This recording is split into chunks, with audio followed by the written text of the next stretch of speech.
sebenarnya Agile itu kalau kita pernah dengar, sebenarnya Agile itu sumbernya dari perusahaan IT. Agile ini sebuah konsep yang dibangun oleh 17 orang karena pada saat itu ketika membuat software sering terjadi kendala. Misalnya konsepnya sudah banyak dibuat, sudah dimatangkan semuanya, sudah mengikuti prosedur yang ada, tiba-tiba gagal gitu. Jadi banyak dari orang-orang praktisi software development atau project management untuk membuat software itu frustasi dan akhirnya mereka bertemu. Udah lama sih 2001, tapi mereka masih membawa perubahan sampai saat ini. Nah, mereka berkumpul dan membuat istilah Agile Software Development Manifesto for Agile. Jadi konsep paling utamanya itu adalah bagaimana cara mereka membuat software, tapi itu bisa lebih cepat tanpa terlalu menunggu lama karena perubahan dinamis saat ini, perubahan digitalisasi, modernisasi dan seterusnya itu sangat cepat saat ini. Jadi bagaimana mereka bisa mengikuti ritme perubahan tersebut, tapi juga mengedepankan mengurangi frustasi dari mereka sendiri. Gitu. Nah, ya, jadi 4 poin yang mereka buat itu adalah pertama, individu dan interaksi itu mereka lebih utamakan dibanding daripada proses dan alat. Jadi di sini kita coba nanti kita bahas ya interaksi. Terus perangkat lunak yang berfungsi lebih diutamakan daripada dokumentasi yang lengkap. Terus kolaborasi dengan pelanggan lebih diutamakan daripada negosiasi kontrak. Menanggapi perubahan lebih diutamakan daripada mengikuti rencana. Oke. Jadi di sini mungkin akan ada beberapa poin yang sudah terdengar asing dari cara kerja kita setiap hari.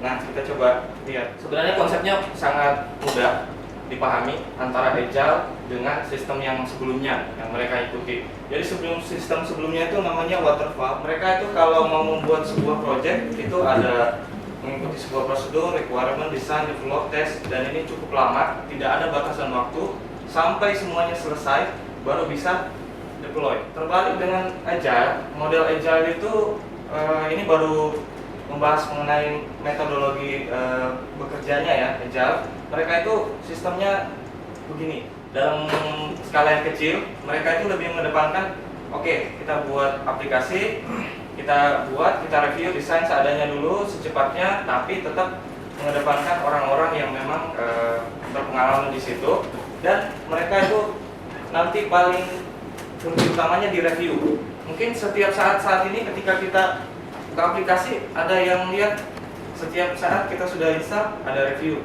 mohon reviewnya. Nah, itulah kunci saat ini dari konsep Agile ini.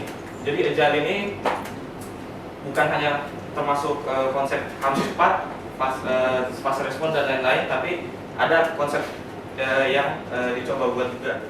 Kenapa Agile ini perlu di dalam praktek HR kita? Karena semua mungkin dari divisi-divisi lain atau mungkin dari unit-unit kerja yang lain akan mengalami yang namanya perkembangan zaman, dan kita dituntut untuk cepat gitu, cepat. Tiba-tiba kita sudah susun SOP, hadir kerja jam 9, pulang jam berapa, dan tiba-tiba besoknya pandemi gitu. Nah, kenapa tiba-tiba? Makanya langsung adalah konsep Agile supaya kita bisa fast respon terhadap apa yang terjadi. Ini kalau kita coba buka Agile pasti banyak nih muncul gambar-gambar seperti ini. Jadi untuk mulai menerapkan Agile itu sebenarnya ada 4 konsepnya yang kita harus pahami. Yang pertama, embracing the mindset. Jadi mindset di sini kalau kita lihat dari kurvanya di sini itu sebenarnya tidak kelihatan, tapi itu lebih powerful dibanding dengan tools dan proses yang memang setiap hari kita bisa lihat, tapi dia sebenarnya masih lebih less powerful dibanding dengan mindset. Makanya kenapa paling utama untuk menerapkan Agile ini kita harus menerapkan mindset yang tepat dulu. Mindsetnya itu apa?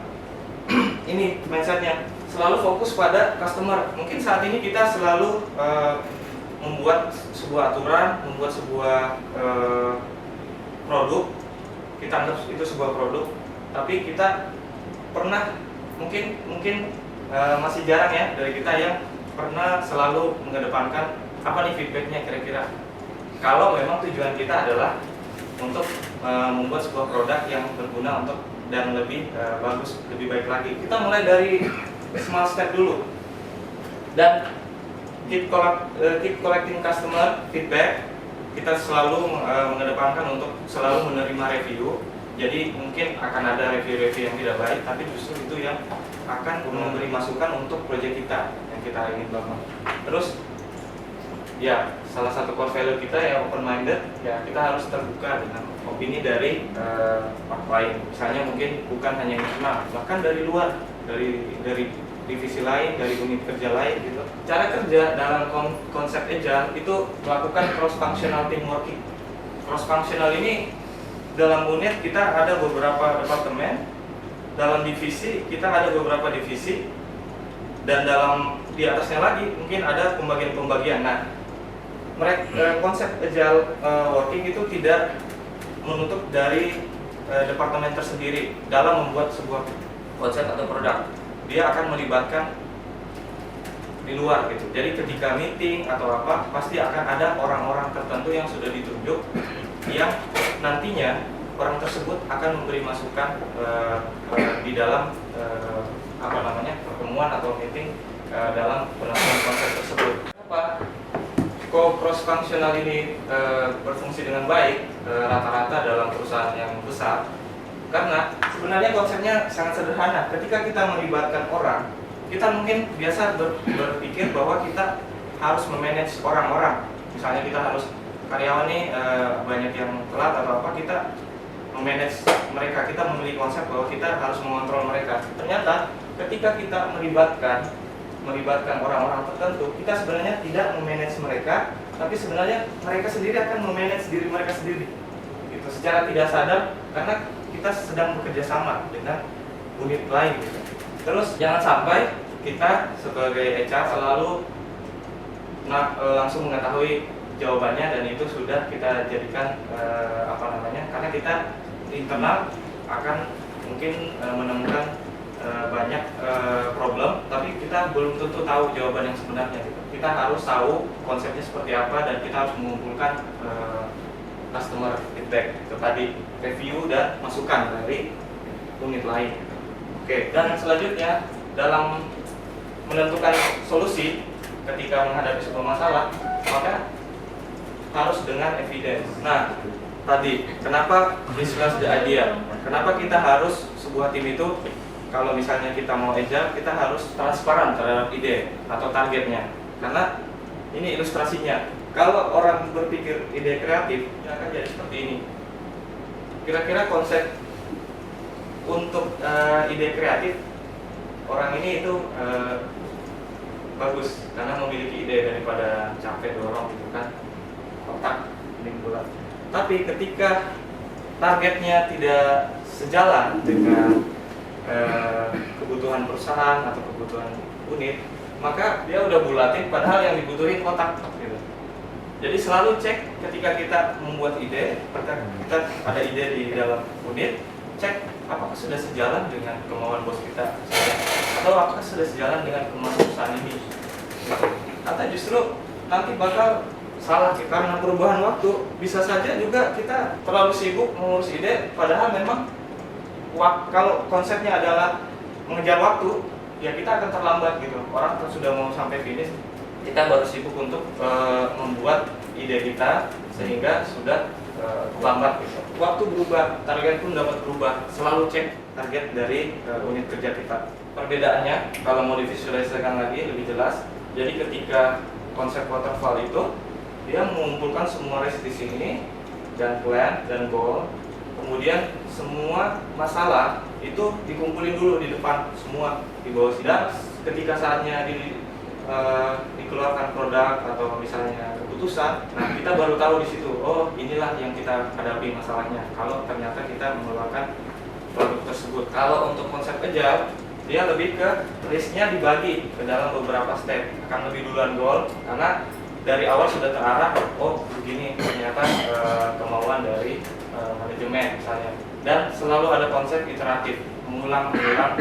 Kalau misalnya ada mau improvement, tapi nanti akan ada terjadi pengulangan.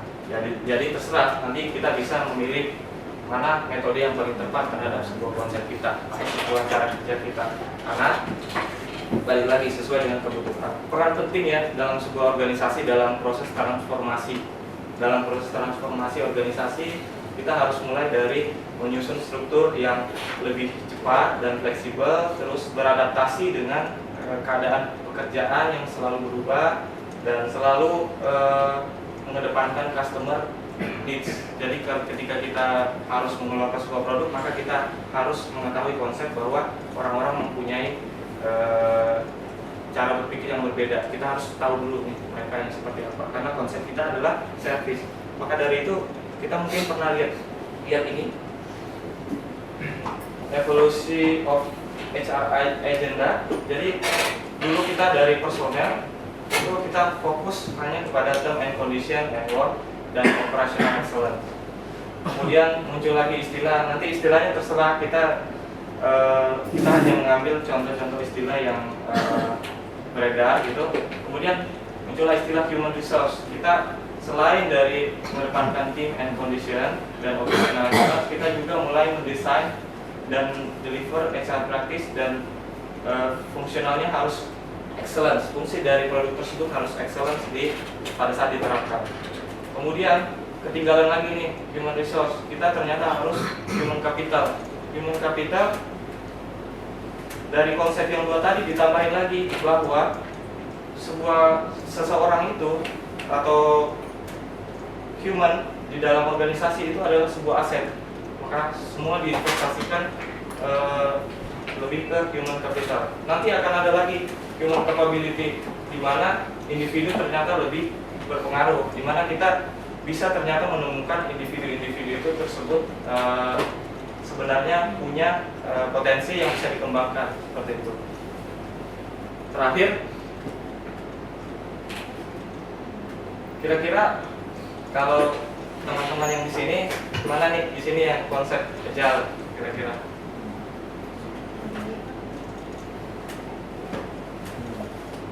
Ada yang bisa? Kasih apa ayo? Kalau ada bebas dari minggu depan.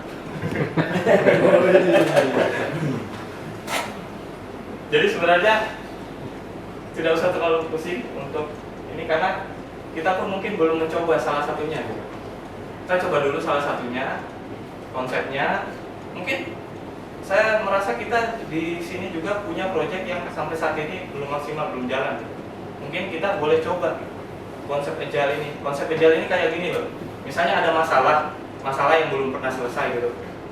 Kalau dalam pertemuan misalnya kita tidak bisa menemukan posisi ini sampai saat ini. Nah, ada sebuah konsep bekerja itu namanya Scrum. Scrum ini dia langsung mengumpulkan beberapa tim dari tentunya orang-orang yang terlibat dari pekerjaan tersebut yang akan memberi masukan, terus dikumpulin, terus dalam waktu 4 minggu mereka harus meetingnya tuh bahkan kadang singkat-singkat, tapi mereka fokus untuk membuat semua ide yang bisa mensupport problem, yang bisa menyelesaikan masalah tersebut. Terus nanti dari ide tersebut langsung dikecilin lagi sampai nanti target dari 4 minggu tersebut mereka sudah bisa mengeluarkan sebuah mereka sudah bisa mengeluarkan konsep ini loh solusinya gitu.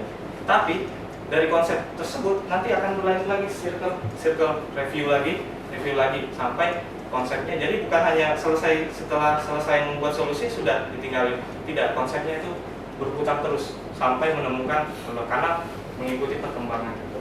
Jadi mungkin kalau kita ada di sini ya kita bisa mulailah dari mana yang kita mau, kita coba terapkan konsep agile gitu. Ya, cukup sekian. Kita mungkin boleh diskusi atau ada yang mau ditanyakan. Terima kasih.